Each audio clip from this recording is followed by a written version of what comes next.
VHS. Walang power to. Ayaw mag-load yan, binabago. Tapos i-load ko muna para makita natin ang problema.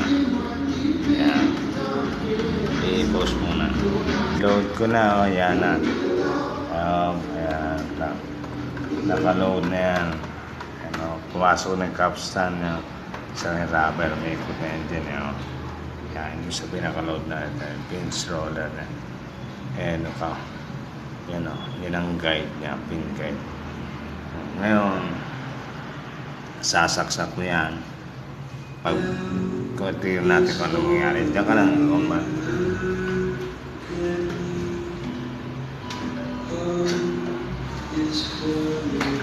Ayan, bumalik. Ayan na, bumalik na yung pins niya na eto ayaw mag-eject, ayaw din mag-load.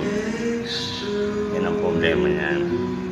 Ibig sabihin, yung pulse nito wala. Pero tinignan ko na yan, eto ang problema niyan. Yan. Rubber sa ilalim. Baka ito lang. Kasi kailangan ng pulse para gumana yung loading at saka unloading.